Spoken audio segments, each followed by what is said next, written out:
suis le quarterback de YouTube, on va dire, et des réseaux sociaux. Tu te réveilles le matin, 200 000 vues. Ouais. Et alors, dans la tête d'un gamin de 12 ans, parce qu'à 12 ans, on est encore un gamin, Ouais. qu'est-ce qui se passe? T'es le maître du monde, là, ça y est? Maintenant, tu demandes à quelqu'un s'il connaît YouTube, il te regarde avec les yeux écarquillés. Tu Bah m'as oui, pris pour qui? c'est ça. Tout le monde connaît YouTube. Donc c'était un peu dur au début, je me suis un peu fait casser la gueule. Mais ça m'a bien appris, ça m'a direct mis dans le bain. J'ai dit, je m'en fous, j'envoie aucun dossier dans aucune école. Moi, je vais aller au Canada, maintenant, c'est mon objectif.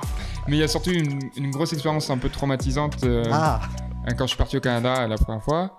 C'est que j'ai été refusé d'entrer sur le territoire. Le fait d'avoir connu ce sport, effectivement, ça a changé ta vie. Oui, totalement. Et tout le monde crie mon nom et tout. C'est ça. J'entre sur le stade, tout le monde vient prendre des photos avec moi, Mais tout ça, non tout ça. On écoute les conseils des plus grands quand on a déjà perdu d'autres, qui savent ce que ça fait. Ça fait très mal, en vrai, ça m'a vraiment bouleversé et c'est aussi une motivation. On apprend beaucoup plus dans la défaite et ça forge ce qu'on devient après. Ouais, mais c'est pas que des mots, ça. Dallas Cowboys. Ouais, c'est marrant. Qui est le QB de Dallas Cowboys? Dak Prescott. Ce n'est plus Dan... Ah non, Dan Marino, c'était le Oula. Dolphins. Ouais, puis c'était... Ouais, je sais, mais je suis vieux, moi. Le mec, il fait genre, il connaît. t'sais. Mais non, mais bon, ouais, écoute, je connais pas. Bon, t'es prêt? Moi, je suis prêt. T'es prêt? Tout le monde est en place. Parfois, les bonnes fées se penchent sur un berceau. Je pense que ça peut arriver, si. Michel de Montaigne, dans ses essais, déclare au XVIe siècle « Mieux vaut une tête bien faite qu'une tête bien pleine ». On peut parfois avoir les deux. Aujourd'hui, je reçois un beau gosse plutôt doué pour le sport, pour communiquer ses passions au monde entier, très présent sur les réseaux. Il met le feu sur les terrains, dans les vestiaires, sur Internet. Wide receiver à la crinière de Lyon. Wesh, bienvenue dans une nouvelle vidéo. On est à Thonon-les-Bains pour parler de tout et de rien avec mon SRAB Léo Sartel. Bonjour Léo. Bonjour. Alors, ce rap, j'utilise pas beaucoup. Hein, Non, attention. bah ouais, mais sinon, tout était super. tout était juste. Hein. Tout était juste. Oui. Très, Alors, très précis. La dernière phrase, effectivement, j'ai rajouté mais c'est ce que C'est bien. tu dis pour lancer tes vidéos. Absolument, c'est totalement ça. Mon intro de mes vidéos, depuis maintenant, ça va faire 4 ans 4 ans. que j'ai trouvé ce petit gimmick en début de vidéo et que j'utilise à chaque fois comme signature. Et quand je l'utilise pas, je me fais taper sur les doigts dans les Par commentaires. la commu. Ouais, ils sont pas contents. La commu est au taquet. Ouais, une fois j'ai essayé, ils étaient vraiment pas contents dans les commentaires. Oui, mais pourquoi t'as pas dit wesh? Ouais, bon, bah, je vais le dire alors. Donc très important. Même si ça ne plaît pas 100% à ma mère, elle dit. Ouais, oh, mais ça, c'est normal, les mamans. les mamans. Et du coup, tiens, puisqu'on parle de ta maman, toi, t'es originaire de Thonon? Alors moi j'habite à Thonon depuis 2010. Donc c'est Enfin, ça fait... c'est ça. J'ai fait toute mon adolescence et ce qui fonde vraiment les bases de qui je suis à Thonon. Donc pour moi c'est vraiment Thonon ma ville. Lycée de la Versoire. Non, même pas. J'étais à Évian, oui. Je suis un traître. Non, ouais, j'étais à Évian. En fait, pour faire une option en seconde qui était disponible qu'à Évian et aussi pour suivre un de mes meilleurs amis qui était parti là-bas. Et le cadre vraiment à Évian me donnait un peu plus envie que le lycée de la Versoire. Anna de Noailles, alors. Anna de Noailles, au bord du lac, des salles de cours qui donnent directement sur les vagues qui s'écrasent sur le bord de la plage le matin. C'est... Tu es un peu le Michel Montaigne de... Tu es un peu poète aussi. C'est ça, voilà, exactement. À mes heures perdues. À tes heures perdues. Non, ouais, donc j'ai fait mon lycée là-bas. Et c'était quoi l'option C'était l'option SI, sciences d'ingénieur. Ah. J'ai arrêté en première. C'était plus prendre cette option pour pouvoir aller à Anna de Noailles, à Évian, plutôt que vraiment ça m'intéressait. Que Versoix ou que... C'est ça. Après, c'est cool quand même, mais oui, c'était, mais voilà. c'était autre chose, d'accord. C'est ça. Donc du coup, tout ton... Ouais, ce qui forme ce qu'on est, l'adolescence en gros, C'est ça. c'est à Thonon. Les années charnières à Thonon. Sinon, je suis né à Lille, mais j'ai vécu très peu là-bas. Mais j'ai encore beaucoup de famille qui vit là-bas. Et du coup, de mes 1 an à mes 10 ans, j'ai habité à Valence. Ouais. Dans la Drôme. Dans la Drôme. Ah, et oui. du coup, voilà, j'ai déménagé ici. Ah, tu voyages alors? Ouais. Enfin, un peu, c'est tes parents qui voyagent. C'est mes parents à qui l'époque. voyagent plutôt, c'est ça. Donc, mon père qui était anesthésiste et qui est venu à Thonon. Donc, il a bien aimé. Au début, il a fait 1 an où il veut rentrer que les week-ends et tout chez nous. Finalement, il a voulu qu'on déménage et franchement, c'est un très bon choix. Ça m'a offert des opportunités que... Bon choix de vie. Exactement. Ah. Très bon choix de vie, donc je le remercie pour ça. Et du coup, comme tu es un beau bébé, le sport, ça a dû arriver très, très tôt. J'ai toujours fait du sport, en vrai, du plus loin que je me rappelle. J'ai fait du basket quand j'étais jeune, beaucoup. À Guiran-Grange, j'étais juste en face de Valence, il y avait une très très bonne équipe. Et du coup, c'est pas mal le basket pour le poste que tu occupes aujourd'hui. Exactement, Ah. je pense que ça m'a donné des bonnes bases. Donc savoir basket. se situer dans l'espace. J'ai fait beaucoup de choses. Basket, j'ai fait du foot pendant beaucoup d'années. Foot traditionnel.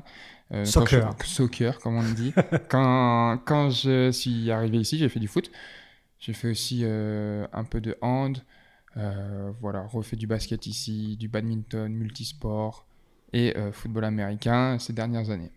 Donc ouais, le football, ça arrive quand même finalement assez tard. Ça arrive assez tard, ça arrive quand j'ai 17 ans. Ouais. Donc c'est quand même assez tard. Donc j'en ai 22 là.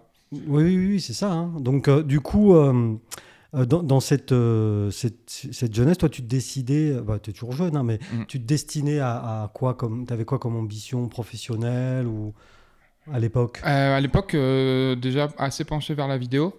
Depuis environ, je dirais 2012, 2011, j'avais cette envie de faire des films, faire quelque chose comme ça. Je vais faire une école de cinéma à la base, un parcours un peu plus classique, école de cinéma, faire cadreur ou monteur ou même réalisateur plus tard. Puis j'ai dérivé au fur et à mesure, j'ai très très très vite été bercé par tout ce qui est réseaux sociaux et contenu YouTube principalement. Oui, parce que toi, finalement, oui, comme tu as 22 ans, ça arrive en plein dans ton adolescence. Quoi. C'est ça arrive, l'essor de YouTube, ça commence quand je suis au collège, puis je m'y étais penché un tout petit peu avant. En fait, ça m'intéressait beaucoup. J'ai eu une période où j'allais au collège et je parlais aux gens, je demandais aux gens s'ils connaissaient YouTube. Et c'est fou de dire ça maintenant parce que maintenant tu demandes à quelqu'un s'il connaît YouTube, il te regarde avec les yeux écarquillés. Tu m'as pris pour qui? C'est ça. Tout le monde connaît YouTube, mais il fut un temps où je posais cette question et les gens ils me disaient non. Alors moi j'ai une anecdote à ce sujet. Il fut un temps où j'allais voir des gens pour leur demander s'ils connaissaient Internet. Hein. Internet. Tu vois, c'est ce qui marque la différence entre toi et moi. C'est fou. Mais je vois tout à fait ce que tu veux dire. Donc au collège. Et c'est quoi tes premiers souvenirs de youtubeurs que tu as aimés? Alors, petite anecdote. Oui. Je ne sais pas si tu connais le youtubeur Cyprien, qui est un des... Oui, c'est un des plus gros youtubeurs français. C'est le deuxième youtubeur français. Au début, il n'était pas sur YouTube, il était sur Dailymotion. Dailymotion. Et il faisait ses vidéos. Et il y avait quelqu'un, j'ai oublié son nom, mais qui plagiait entièrement ses vidéos et qui les mettait sur YouTube et qui faisait beaucoup plus de vues. Donc ça c'est mon premier souvenir marquant de YouTube. Mais c'est vrai de raconter ça parce qu'à l'époque, en France en tout cas, parce que Dailymotion c'était français. Exactement. C'était Orange qui était derrière il me semble, ou quelque chose comme ça. Il y avait une vraie compétition entre les deux. C'est sûr, c'était super serré. Dailymotion, YouTube, il y a tous des gros noms de YouTube qu'on connaît maintenant qui ont commencé sur Dailymotion. Voilà. Et donc Cyprien il se faisait voler ses concepts par un mec qui faisait plus de vues. Plus de vues sur YouTube. Et comment il se faisait appeler ce gars-là, non? Ce gars-là, je sais plus. Je sais qu'après, il a renommé sa chaîne en Les Fous du Ballon ou un truc comme ça. Je me suis fait choper. Ouais, parce que Cyprien, il avait fait une vidéo sur ça. Cyprien qui s'appelait Monsieur Dream à l'époque. Waouh. Ouais. Et moi, j'avais pris ce nom sur la PS3. Voilà. D'accord. Ouais, vraiment, c'est ça, c'est les influences de la jeunesse. On a influence de la jeunesse. Et à quel moment tu te dis, écoute, moi finalement, je vais pouvoir le faire aussi, quoi? Eh ben très tôt. À quel moment on passe finalement de consommateur à producteur? Eh ben, avant d'habiter ici, en fait, c'est comme ça que j'ai découvert YouTube. J'avais le grand frère d'un des gars avec qui j'étais à l'école primaire. Qui faisait des vidéos. Et du coup, quand on allait chez lui le week-end, que sa mère elle nous gardait ou quoi, il nous filmait avec son petit frère, mon frère et moi, et il faisait des courts-métrages qu'il postait sur YouTube. Et du coup, je me suis dit, c'est trop stylé. Genre là, tout le monde peut voir, tout le monde qui a accès à Internet peut voir. Et du coup, j'ai commencé à faire moi mes propres trucs en 2010, 2011, avec l'ordinateur de ma maman. Ouais, t'as quoi, 12 ans là? Ouais, 11-12 ans, c'est ça. Et du coup... je filmais avec la webcam, je faisais des trucs, j'essayais d'écrire. Déjà scénarisé ou... Non, alors, au tout début, je faisais plus ce qu'on appelle des podcasts, pas comme ce qu'on est en train de faire, mais les podcasts en mode blague, etc. Et après, j'ai commencé à me pencher sur des trucs un peu scénarisés, écrire, c'est un grand mot, mais avoir un petit plan, ramener mes copains de l'école, tourner les vidéos, les monter et les mettre en ligne. Et t'as eu du succès avec ça? J'ai mis une première vidéo où j'ai annoncé que j'allais faire des vidéos. Le Là, lendemain, dans tout le collège, là, tu dis ouais, je vais faire de la vidéo. au début, j'étais un peu timide, j'avais pas partagé. Le lendemain, je refais une vidéo, c'était au tout début, donc je pouvais faire une vidéo par jour. Je me couchais, je me réveille le lendemain, 200 000 vues. Donc à l'époque, 200 000 vues Ah oui. sur YouTube, c'est indécent. C'est indécent. Et du coup, je me dis, bah, c'est trop bien. Bon, après, j'ai pas eu Et le tu même racontais succès. quoi dans cette vidéo? C'était 10 choses à faire quand on s'ennuie. Et je pense que c'est ça qui a fait que l'algorithme l'a mis en avant, parce que ennui, des fois sur YouTube, il y a plein de gens à l'époque qui tapaient ennui parce qu'ils s'ennuyaient. Ouais. Et je pense que c'est ça qu'il a mis en avant. Mais aujourd'hui, la vidéo, elle est encore sur ma chaîne, mais elle est plus visible. Ah mince. Mais elle a genre 530 000 vues ou quoi. Ouais, mais nous, je vous enverrai un lien. Ouais, mais nous, on veut la voir. Je vous Edouard. enverrai un lien, mais je suis un peu gêné quand je la vois. Oh, c'est normal. Le Tuléo de 12 ans qui raconte des trucs comme ça. Tu sais, moi, mes premiers podcasts, j'ai un peu honte, mais je suis content, quoi. Non, je Ça, déconne. Non, mais c'est normal en même temps, ça forme. On peut pas. Oui, mais aussi, tu avais pris va réussir. le bon code de YouTube de l'époque, un Ouais. top 10, quoi. C'est ça. Top 5, exactement, top 10. un truc comme ça, top 10, un peu avec des blagues et tout. Et alors, l'un des trucs pour pas s'ennuyer, Des c'était choses à quoi faire que tu quand on conseillais? s'ennuie, on pouvait jouer aux cartes. Ok. Voilà, jouer aux cartes, appeler un pote. Et du coup, j'appelais mon pote et il disait que. Ah oui, je lui t'avais fait cassais- ça, Ah ouais, ça ouais. bien, quoi. Mais juste, il me disait qu'il n'avait pas envie de me voir. Quoi. Bon, je le ok. saoulais. Bah. Et des choses comme ça. Donc voilà. D'accord, donc tu travailles le matin 200 000 vues. Ouais. Et alors, dans la tête d'un gamin de 12 ans, parce qu'à 12 ans, on est encore un gamin, Ouais. qu'est-ce qui se passe? T'es le maître du monde, là, ça y est? Et je suis pas le maître du monde, mais je me dis, ok, c'est là, il y a une opportunité, il y a un truc à faire. Du coup, c'est écrire une grande liste de vidéos, tout ce que je dois faire, etc. Puis après, il y a la flemme, entre guillemets, qui nous rattrape. Puis surtout, c'est conséquent. Je veux dire, là, j'avais fait une petite vidéo assez courte, ça s'était bien passé, mais en vrai, c'est du travail conséquent dont je n'avais pas réalisé l'ampleur à l'époque. Mais au final, il y a quelques vidéos qui sortent, pas super constant, une tous les mois, tous les 2 mois, etc. Ouais, parce que tu peux aussi, hein, en même temps. Mais ça grimpe, ça fait quelques vues. Il y en a qui font plus ou moins de vues. Et puis voilà, c'est surtout des bons souvenirs que j'ai maintenant du collège. Avec mes amis du collège, on avait pu faire ça. J'ai toujours été très enjoué par l'idée d'amener les amis. De pas faire ça tout seul. Ouais, J'aime pas faire ça tout une seul. espèce de groupe, de bande, comme ça. C'est ça. Puis c'est l'adolescence aussi. Hein. Ouais. À ce moment-là, on a envie d'être à plusieurs.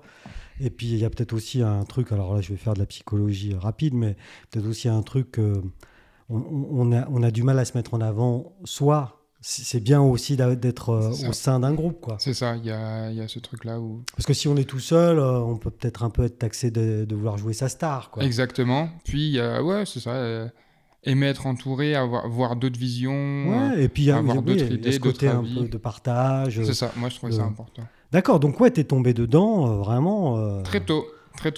Après, on est aux années collège. Ouais. Et du coup, il y a quelque chose qui s'appelle le harcèlement, qui est assez présent. J'ai pas vécu du harcèlement de fou, mais juste, c'est un peu dur le regard de tout le monde quand tu fais des vidéos et qu'il y a à peu près tout le collège qui l'a vu. Et ah ouais, tu fais des vidéos, ah bah elles sont nulles et tout. C'est le collège, mais ça m'a jamais... C'est jamais quelque chose qui a été vraiment un frein pour moi. Je me suis jamais dit, oh non, je veux pas, j'ai peur de m'afficher. C'était le dernier de mes soucis. Et puis du coup, ça, c'était au collège. En troisième, pardon. Ouais, ça, troisième, seconde, j'ai un peu arrêté tout ça. Première aussi, j'étais plus au lycée. Et il y a eu l'arrivée en force de Vine et Instagram qui avait mis cette option de faire des vidéos Ah courtes. oui, bien sûr. Je me souvenais même plus de Vine, tu vois. Et ouais. Ça a été court, quand même. Ouais, Vine, ça a été court, mais... C'était déjà court, les formats. C'est ça. Mais c'était un format que je trouvais tellement intéressant. Comment en 6 secondes, on peut raconter quelque chose d'intéressant. Ouais, putain. 6 secondes, hein. 6 secondes, c'est rien. Donc, c'était un format auquel j'ai commencé à m'entraîner, à pratiquer, à m'habituer. Donc, je postais ça sur mon Vine et sur Instagram. Donc, j'ai un peu délaissé YouTube dans ces années-là, les années lycée. Mais je créais toujours du contenu. J'ai jamais arrêté de créer du contenu. Et là, j'étais plus penché sur Instagram. Mais c'est sûr que Vine, 6 secondes pour un feignant. Ouais, c'est ça. C'est ça, voilà, exactement. C'était bien, quoi. Pas de montage, tout ça. Non, mais en vrai, c'est quand même quelque chose de dur de trouver des idées marrantes en 6 secondes, faire rire en 6 secondes. C'est dur, ça. Hein. C'est un peu le même principe par la suite autour des mèmes, des choses comme ça, quoi. C'est dur. Ouais, c'est dur. C'est vraiment quelque chose de... Il faut trouver... le bon angle, le bon truc. Et, ces petites vidéos Vine, tu te mettais en scène toi ou... Je me mettais en scène moi, ouais. aussi généralement avec mes amis. au lycée. Après, c'était un tout petit peu plus centré sur moi parce que c'était des trucs que je pouvais faire tout seul aussi. Oui. C'était surtout moi qui faisais des conneries, hein, moi qui parlais fort à la cantine, moi qui faisais une blague à des potes, des choses comme ça. Il y en a quelques-unes qui ont un tout petit peu marché. Je pourrais plus te dire les chiffres parce que ça date de l'époque, mais voilà. Et je trouvais ça très cool comme format à faire. Mais c'est sûr. Mais oui, mais bon, ça n'a pas eu le succès escompté. Ça a eu le succès pour lequel j'ai mis le travail, je pense. Oui, vrai de vrai. Pour toi personnellement, mais je parlais de Vine en de général. Vine en général. Du coup, ouais, Vine qui a dû fermer quelques années après, mais ça a lancé tellement de carrières de gens connus maintenant. Ouais. Et du coup, pendant ces années lycée, donc toi, t'es bon, voilà, Vine, un peu Instagram. T'es plus intéressé donc par le format court, hein, si j'ai bien compris, plus percutant. Et à quel moment tu rencontres, toi, le football américain, finalement? Quand je suis en première.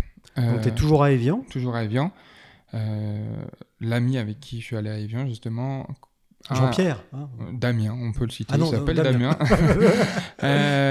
Il a un copain à lui, un plus grand que nous, qui le gardait quand il était petit, qui fait du football américain, qui est appelé en équipe de France, donc Lucas Veluire, qui joue à Thonon, et on regarde les matchs, on va au stade, et il nous invite à venir tester le flag football l'été. Donc flag football, c'est un sport, c'est un dérivé du football américain, sans contact, ça joue à 5 contre 5, on a des petites ceintures avec des petits drapeaux qu'on doit retirer. Accrochés, à la ceinture, la ceinture, qu'on doit retirer pour plaquer. C'est beaucoup plus accessible. Mais on n'a pas l'équipement de Il n'y a pas d'équipement, il n'y a pas de contact, tout ça. Voilà. C'est vraiment un sport accessible. Et tous les étés, à Thonon, les Black Panthers organisent chaque semaine un flag où tout le monde peut venir. C'est très convivial. Donc, de porte ouverte. C'est ça, de porte ouverte, découverte du flag, loisirs, il y a des mamans, des copines, tout le monde. Et en vrai, c'est un appart. C'est un appât, totalement. Ouais, c'était vraiment un appât. J'ai fait ça, j'ai bien aimé. J'ai refait l'année d'après, je me suis dit, je vais m'inscrire. En fait, j'ai envie de jouer avec les épaulières, j'ai envie d'avoir du contact, j'ai envie de jouer. Parce qu'il y a aussi ça un peu dans la mythologie du foot américain. L'équipement, les gladiateurs. C'est ça, c'est... Le contact, c'est un sport de contact. Hein. Oui, plutôt quand même. Ouais. C'est un sport très technique, de contact. Donc du coup, en quelques années, enfin voilà, un été, tu découvres le flag. Exact. Été de première, je découvre le flag. Été de seconde à la première, pardon, je découvre le flag. Été de première à la terminale, je fais du flag et là, je m'inscris au football. Je commence par un camp d'été à Thonon, intensif, qui est normalement fait pour les gens qui ont déjà fait du football, mais moi je me suis dit je vais commencer comme ça. Donc c'était un peu dur au début, je me suis un peu fait casser la gueule, mais ça m'a bien appris, ça m'a direct mis dans le bain. J'étais contre des gens qui étaient en équipe de France jeune, etc., donc des gens qui jouaient qui avaient du niveau, quoi. Mais ça m'a appris, ça m'a donné envie de progresser, et c'est la première fois où vraiment j'ai eu cet amour pour un sport, et où je me suis dit ok, il faut que je fasse du extra work, du travail en plus, que je m'entraîne à côté, que je me renseigne, que je me documente, que j'apprenne, parce que c'est un sport où il faut beaucoup d'apprentissage. Et du coup, j'ai passé mon année de terminale à plus faire de foot que les cours. Et le bac alors, du coup? On a eu le bac à 10,01. Ouais, ça va. Large, on est large. Large. J'ai eu mon bac. Sinon, j'allais me faire taper sur les doigts. J'ai eu mon bac. Ouais, mais tu t'es hyper investi dans le foot. Je me suis hyper investi dans le foot. Et pour cause, au début, mes plans post-bac, comme j'ai dit, c'était d'aller faire une école de cinéma, de m'inscrire, etc. J'avais regardé plusieurs choses. Et au final, au milieu de l'année, il y a un de mes surveillants, donc à Évian, qui était aussi joueur au Black Panther, qui m'a dit « Mais pourquoi tu pars pas jouer au Canada ?» Moi, j'ai dit « Mais les gens qui partent jouer au Canada, ça fait des années qu'ils font du foot et tout. » voilà. Il me dit « Mais en vrai, t'es pas mauvais, tu pourrais y aller et ça te fera une expérience. » Et du coup, au milieu de l'année, vers, je dirais, février, j'ai dit « Je m'en fous, j'envoie aucun dossier dans aucune école. Moi, je vais aller au Canada. Maintenant, c'est mon objectif. » Comme mon fils. Enfin, il n'a pas fait ça, mais pareil, un seul truc. Là, je te dis pas les parents. Là. Ouais. Oh, papa. Surtout quand ça fait 5 ans que tu parles de faire des écoles de cinéma, qu'on a fait des portes ouvertes, qu'on a toutes les brochures, etc., qu'on a fait des réunions. Et tu dis non, finalement, j'ai plus envie de faire les concours, tout ça, m'en fous. Je vais au Canada. Je vais au Canada. Donc tu fais ton dossier à distance, évidemment. Je fais mon dossier. Il ne s'agit pas d'aller aux portes ouvertes. C'est ça, c'est un peu compliqué le week-end d'aller à Montréal et de revenir. Donc tu fais tout à distance? Je fais tout à distance, je contacte des coachs. Je contacte plusieurs coachs, j'apprends quelques semaines, quelques mois. Je fais une vidéo, un highlight qu'on appelle, donc de mes meilleures actions, que j'envoie à des coachs. Finalement, il y en a plusieurs qui me répondent et il y en a un qui répond, mais de façon très intéressée et très très cool. Du coup, je décide d'aller là-bas, à Saint-Hyacinthe, au Québec. Saint-Hyacinthe Saint-Hyacinthe, la Mais campagne québécoise. Ah ouais, mais c'est où là, ça, Saint-Hyacinthe? C'est à 1h15 de Montréal, à l'est de Montréal. C'est vraiment au milieu de pas grand-chose. Mais donc j'ai décidé d'aller là-bas quand même. C'était une Ah ouais équipe assez récente. Elle avait été créée seulement 4 ans Auparavant? auparavant. Et c'était une équipe de 3e division. Donc le niveau, il était bon, mais pas trop élevé. Mais pour toi, c'était Pour moi, parfait. ça allait à l'époque. Et du coup, j'ai décidé d'aller là-bas. Il y avait un seul Français qui était allé avant. Donc lui, il est direct venu me parler. Il m'a mis super à l'aise. Il m'a mis en contact avec tout le monde. Ils ont réussi, quand même important pour les parents, ils ont réussi à me faire rentrer dans le truc cinéma. Donc ça s'appelle un cégep, c'est pré-universitaire et dans les cours de cinéma. Donc ça allait au niveau des parents. J'ai pu dire, bah regardez. Je fais du cinéma et du foot. Voilà. Donc en vrai, ils ont. Et bien du sûr coup, accepté. comment parce que t'avais à peine 18 ans du coup. J'avais 17 ans quand je suis parti. 17 ans. Donc pour le logement et tout, ça se passe comment? Pour le logement, le Français qui était avant m'a mis en contact avec la colocation dans laquelle il vivait, donc j'ai récupéré sa chambre là-bas. Niveau nourriture, ça allait. J'avais une tutrice là-bas qui était quand même, une connaissance de mon père. T'avais un peu des gens. C'était juste ma référente. Et puis sinon, bah, on apprend la vie tout seul. On va à l'école tout seul, on fait ses courses tout seul, on fait beaucoup de choses tout seul et on devient plus mature. Et il y a une petite expérience. Je sens une pointe de sourire là. Ouais. Absolument. Mais il y a surtout une grosse expérience un peu traumatisante quand je suis parti au Canada la première fois. C'est que j'ai été refusé d'entrer sur le territoire. Quand je suis arrivé là-bas, j'avais 17 ans et en fait, les camps de football américain commencent un mois avant les cours. D'accord. Sauf qu'à l'époque, il n'y avait pas énormément de Français qui allaient au Canada. Et du coup, les douaniers, ils ne comprenaient pas pourquoi on venait un mois avant. Ils ne comprenaient pas qu'on n'avait pas tous nos papiers, mais qu'on allait les recevoir et qu'on referait tout. Le permis d'études, le quoi. permis d'études, Ouais, exactement, tout ça, tout bien. Et du coup, quand j'ai expliqué ça à la douane, je suis tombé sur un gars pas très commode et il m'a renvoyé. Du coup, j'avais 17 ans, pas d'appel aux parents, rien. J'ai passé 3 heures sans réseau là-bas, j'ai été renvoyé. Et ouais, c'était T'es revenu en France? Je suis revenu en France, j'ai fait l'aller-retour en une journée. Je suis revenu en France, je suis arrivé chez moi, j'ai dû appeler ma mère à Genève pour qu'elle vienne me chercher. Oh la misère, le pauvre. Valise perdue et tout. Oh bah. On était sur un combo où j'étais en mode, mais du coup, je fais quoi? Je fais quoi? Genre, tout mon avenir, du coup, j'avais tout misé sur partir au Canada. Mais finalement, mon papa, il a envoyé des mails, des trucs comme ça. On s'est débrouillé. 2 semaines après, il restait en fait une seule semaine de camp de football. Et si je faisais pas cette semaine-là, tu pouvais pas. Je pouvais pas jouer. Je pouvais quand même aller étudier. Oui, mais pas jouer. Je pouvais pas jouer. Il fallait que je sois là avant. Et c'est cool, hein, mais étudier. Mais moi, je voulais jouer au foot. Ben oui. C'était le cinéma, c'était la Libye. C'est ça. C'était le principe de base. C'était jouer au foot. Oui. J'avais toujours pas mes papiers. Du coup, sur à la bonne franquette. Non, mais sur un coup de chance, quoi, j'y suis allé. J'ai dit, ok, je reprends un billet. Toutes mes économies de l'été, j'ai mis, je prends un billet aller et j'y vais.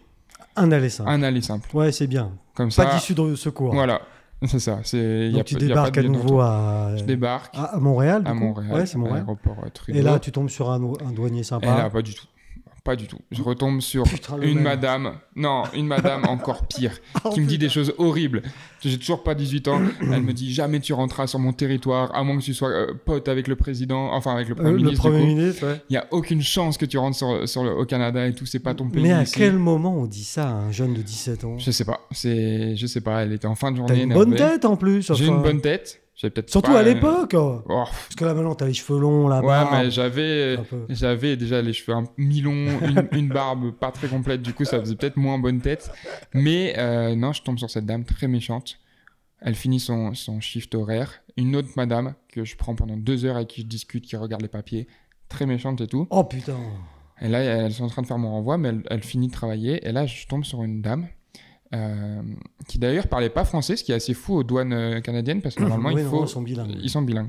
Mais du coup, j'utilise mon meilleur anglais et elle m'explique que son fils aussi fait du football américain et qu'il doit justement faire les camps et qu'elle comprend qu'il est en plein camp et tout. Et du coup, elle me donne 1 semaine pour recevoir mes papiers et repasser à la douane pour faire mon permis d'études. Mais en attendant, je peux y aller. Ouais.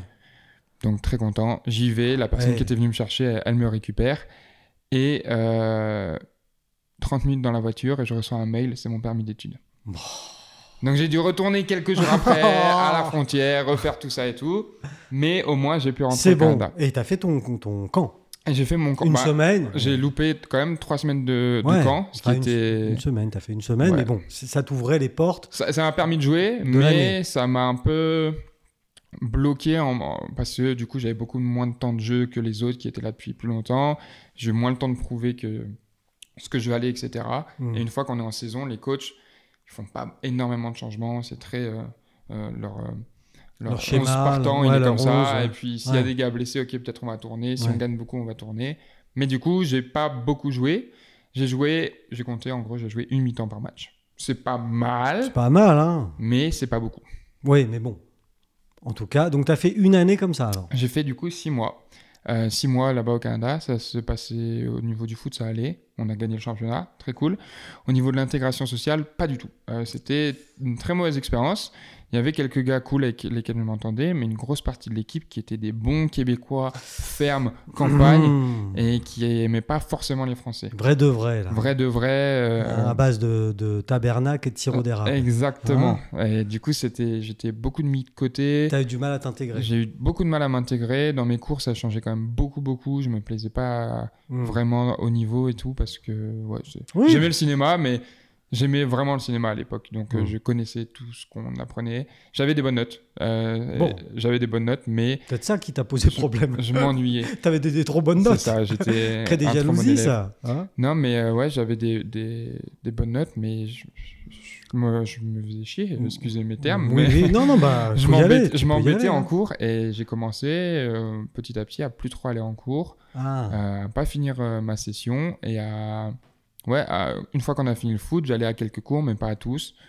Et puis au final, j'ai décidé de rentrer parce que vraiment, j'étais pas au Ouais, top de la t'avais forme. pas une belle vie, quoi. C'est ça. Et à côté de ça, j'ai mon papa qui est tombé malade. Du coup, Ouais. c'était pas forcément, je dois forcément rentrer, mais j'avoue que ça a aussi un peu joué sur les choses. Et je me suis dit, bah, je vais rentrer. Tant qu'à faire. C'est pas ça que je veux faire de ma vie. Ouais.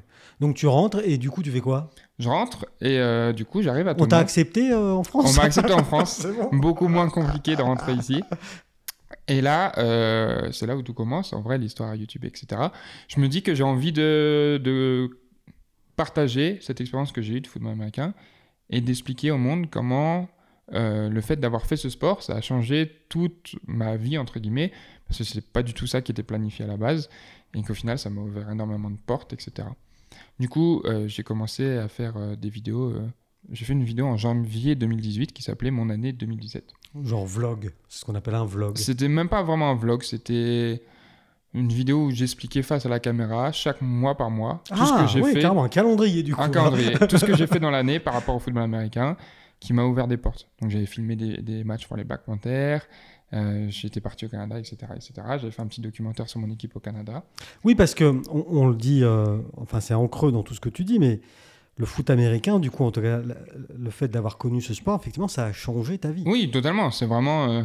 je serais rien... Enfin, je serais totalement quelque chose... Je serais différent. Je serais totalement différent je serais aujourd'hui. pas rien, quand même. Oui, je serais pas rien, je pense.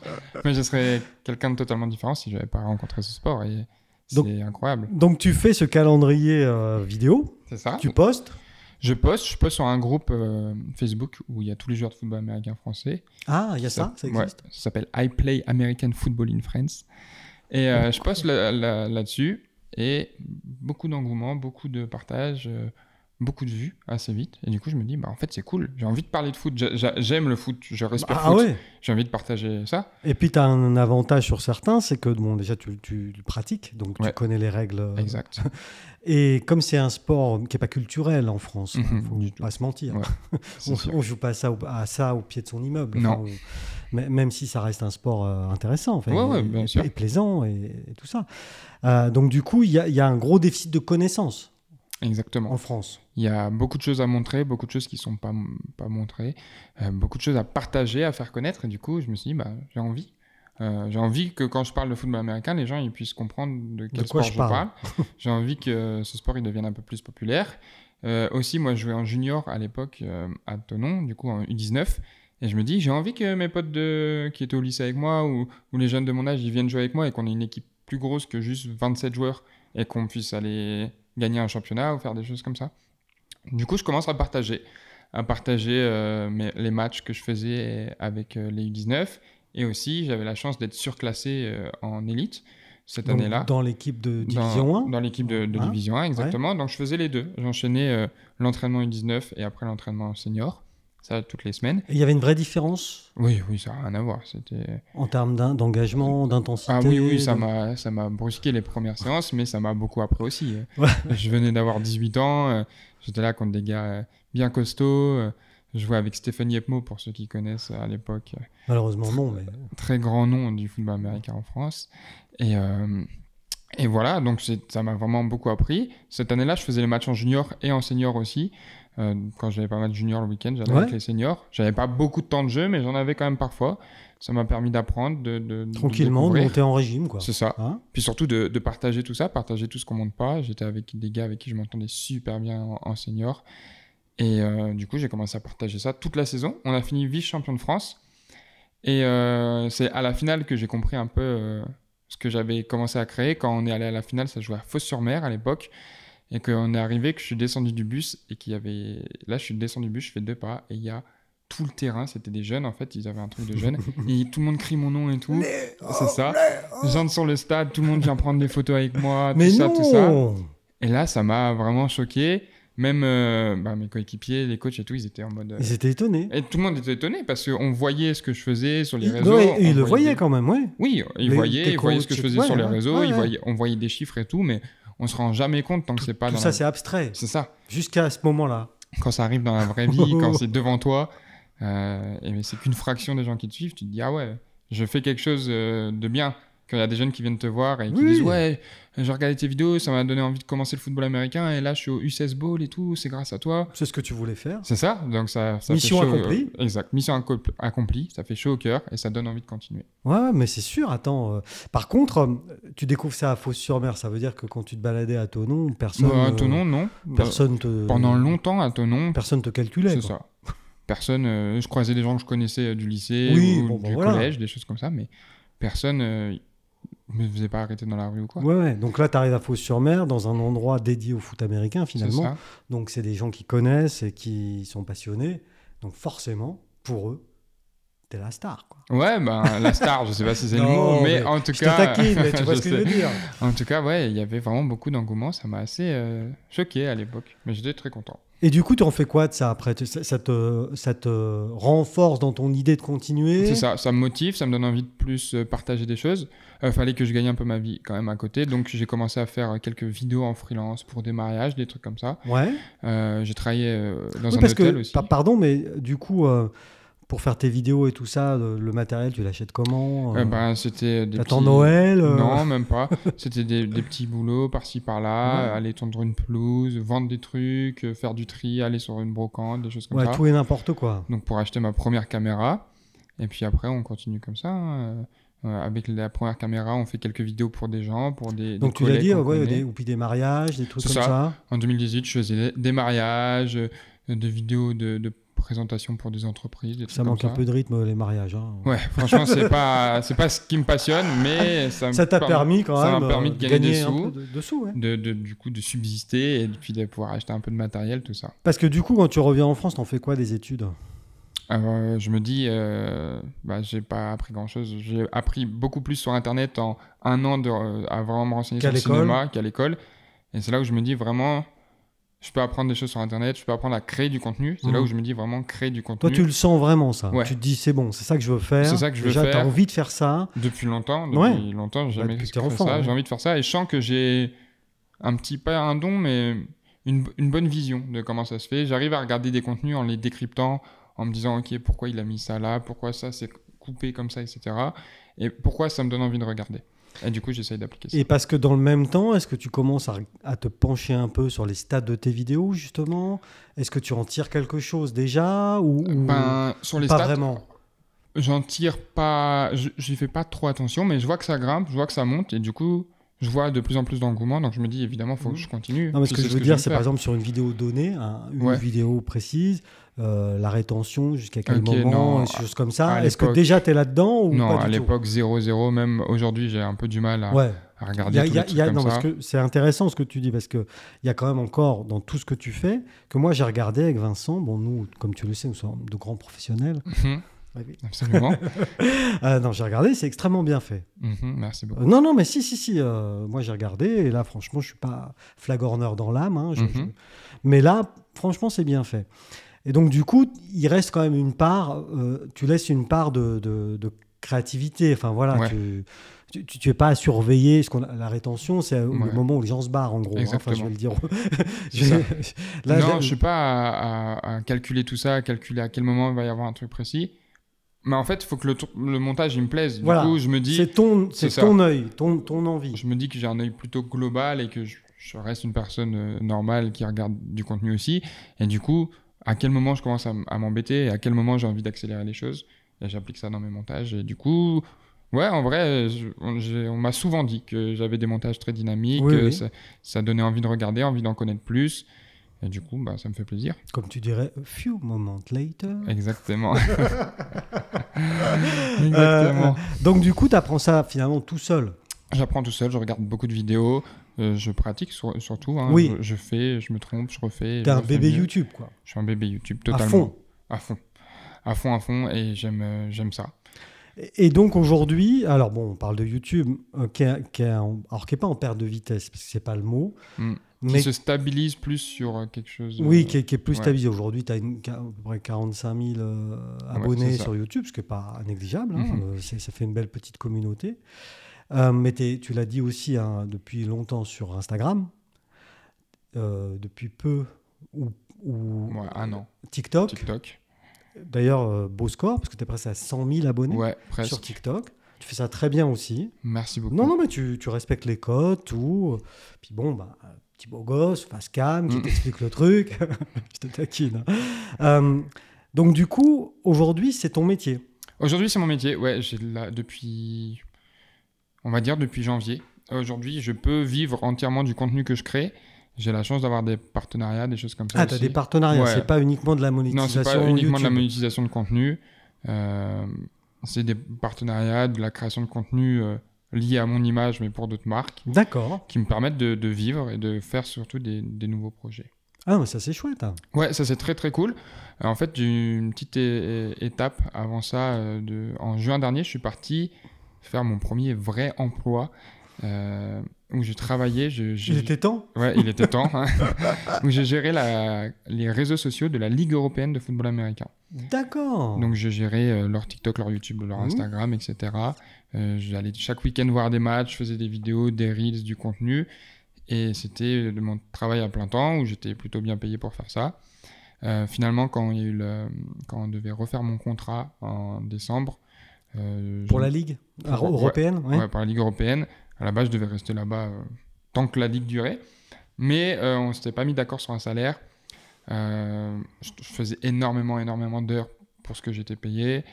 Et je pense que j'avais une connaissance qu'aucune des personnes avec qui je travaillais avait. Je pouvais aussi bien faire du contenu, des bonnes vidéos YouTube où c'est moi qui filmais, moi qui parlais en anglais, moi qui faisais tout. Et monter, comme des Reels, comme des posts Instagram. Et que je faisais le travail de, je dirais, 5-6 personnes facile. Voilà. Donc, je pense que je méritais un salaire au moins de 2 personnes. Au moins. Au moins. Et mais finalement, c'est pas mis d'accord. Ouais. C'était des conditions dans lesquelles c'était cool, mais c'était quand même minimum 60 heures de travail semaine, sans compter les voyages à gauche, à droite. C'était hyper épuisant et éprouvant physiquement, mais c'est une expérience trop cool. Et puis, du coup, on s'est séparés. Je me suis séparé de l'entreprise. Voilà. On n'a pas reconduit. J'aime cette phrase. Je me suis séparé de l'entreprise. C'est ça. Et je suis rentré ici, à Thonon, parce que c'est là où j'avais pas vraiment pied à terre, parce que mes parents avaient déménagé. Tes parents sont plus dans la région ? Ma mère est toujours dans la région, mais elle n'avait pas forcément la place pour m'accueillir. Et du coup, je suis rentré ici. J'ai été logé... Bon, je payais quand même un loyer, mais par un de mes amis du foot, justement. Petite coloc. C'est ça, petite coloc de joueurs. Et je me suis dit, qu'est-ce que j'aime le plus ? C'est jouer au foot. En vrai, je suis encore jeune, laissez-moi jouer au foot. Bah oui. Je m'étais dit, on a eu 2 saisons où le Covid a annulé la saison. Et je me suis dit, faut que je fasse quelque chose de ma vie. Je jouerai pas au foot toute ma vie. Du coup, j'ai pris cette opportunité de job et tout. Mais finalement, quand ça s'est calmé, que le foot a repris, je me suis dit, mais je suis jeune, j'ai encore des années à jouer et j'ai trop envie de jouer. Parce que la saison de foot, elle est assez courte finalement. Elle est assez courte, ouais. Ça va de quand, en février? Ouais, début février à la 1er juillet. Ouais, là, cette année, c'était 1er juillet. Ou 6... Non, c'était 7 juillet, la finale, je crois. Ouais, enfin, oui. Un truc comme ça. J'y étais. Hein. Ok. Moi, j'y étais. Alors, tu vas pas me mitonner sur la date. Ouais, oui, enfin, mais tout ça, c'est assez court. Ouais. Mais un corps d'athlète comme ça, et là, à nouveau, je te taquine pas. Parce que, bon, oui, tu as un corps d'athlète quand même. Si, bah si. Ouais. Si, toi et puis tous tes collègues. Hein, ouais. Enfin, vous êtes plutôt quand même costaud, quoi. Enfin, puis entretenu.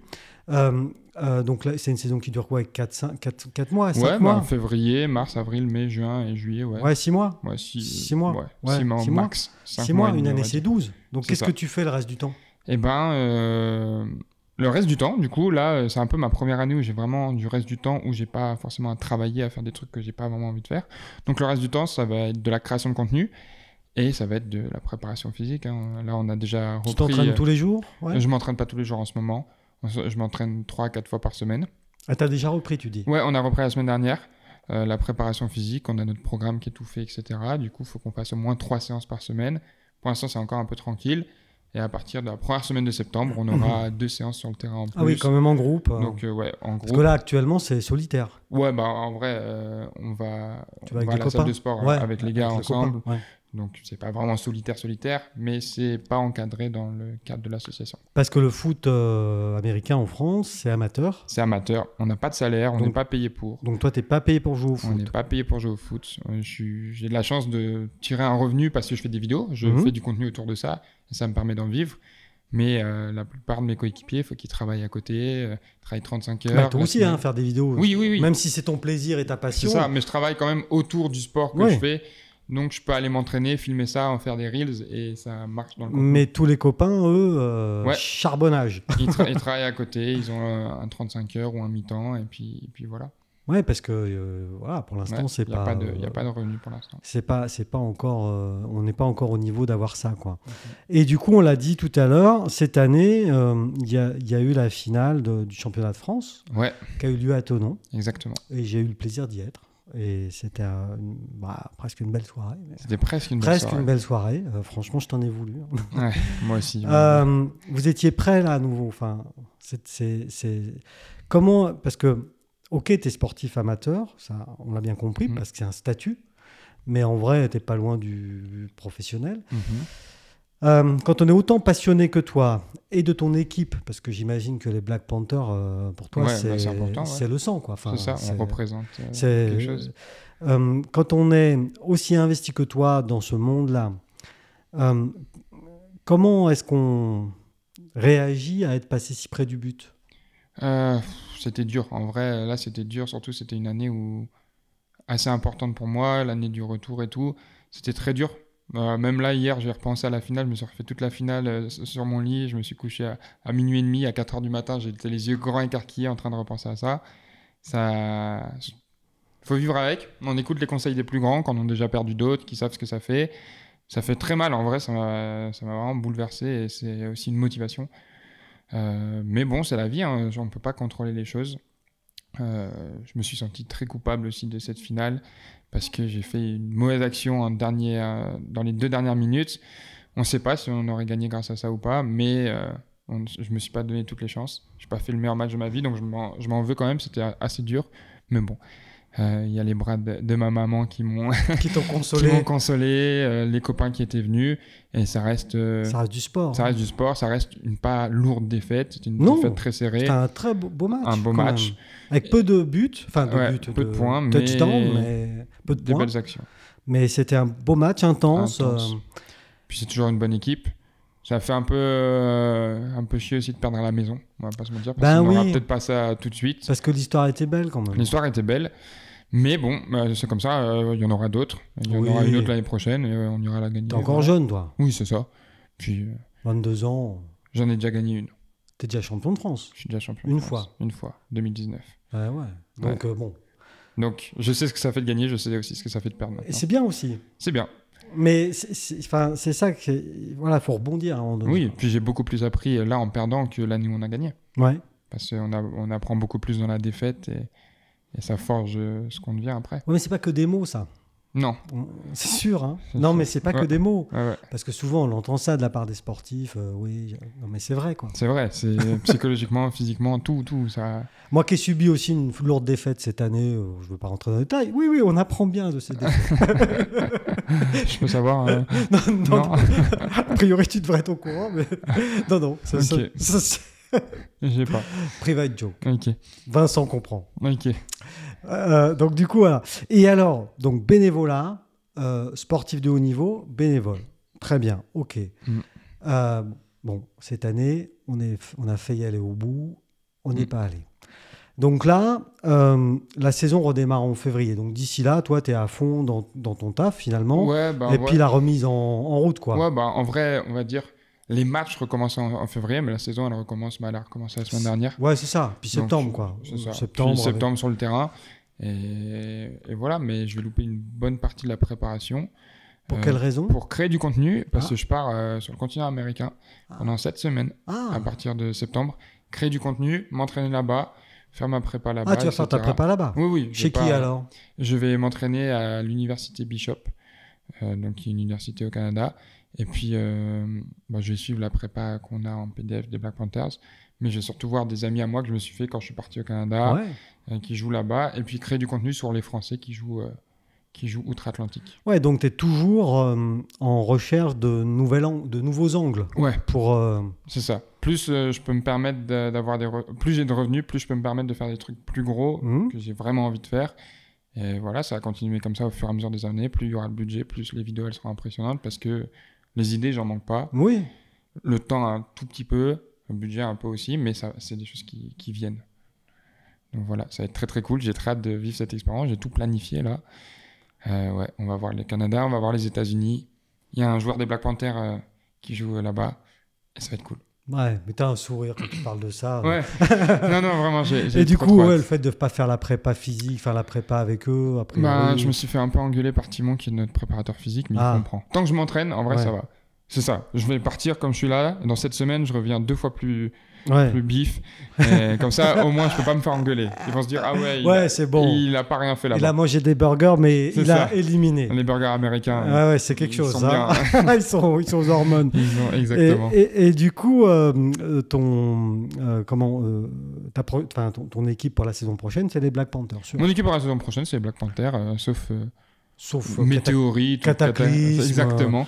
Explosion à Moana. Exactement. On ne sait pas. On ne sait pas, mais pour l'instant, ce sera les Black Parce que Panthers. du coup, au niveau de l'effectif, vous arrivez à renouveler quand même assez bien. Ouais, là, on avait quand même une toute nouvelle équipe, une équipe très jeune cette année. Il y avait quelques vétérans, mais je faisais partie des vétérans. Donc, quand tu as 22 ans et que tu fais partie des anciennes équipes, tu te dis, ok. Ouais.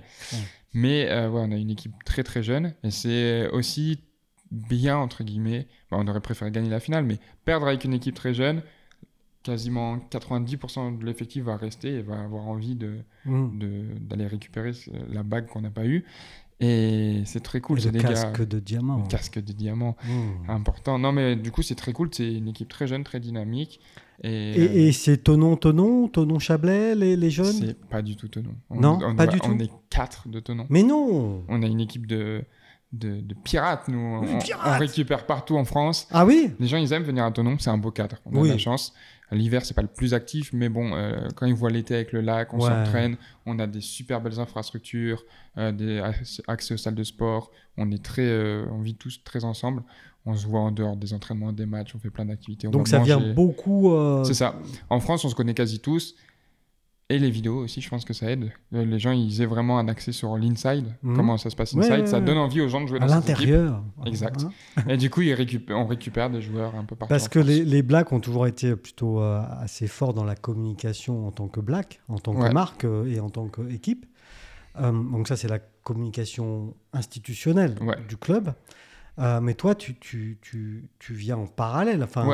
Parce que la communication institutionnelle, c'est super pour aller chercher des sponsors, aller chercher tout ce qui va donner visibilité et tout.